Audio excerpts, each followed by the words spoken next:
Russia sold Ethiopia 2 Su-30Ks, how powerful?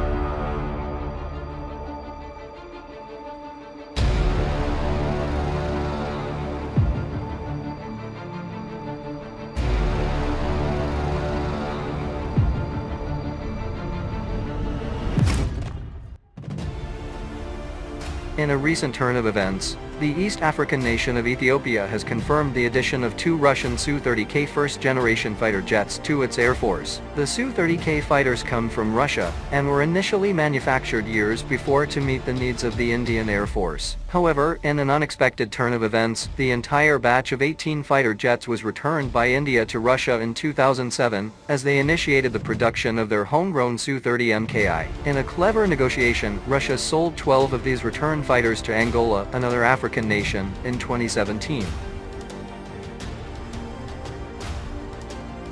For the Russian Federation, this sale represents one of the few international transactions in combat aviation over the past couple of years. The Su-30K was essentially a bridging model. It was designed as the export version for India until they could produce their more advanced Mki version. Interestingly, this fighter jet was equipped with French SAGEM avionics. It remains a mystery whether the Su-30Ks that have been sold still feature their original French avionics, or if Russia managed to upgrade them with their indigenous avionics over the years. The original Su-30K with SAGEM, the SAGEM avionics suite, is an evolved system that significantly enhances the fighting capabilities of an aircraft. It comprises an exceptional set of tools: a navigation system, a radar system, a fire control system, and a flight control system, all of which contribute to improving the aircraft's combat readiness.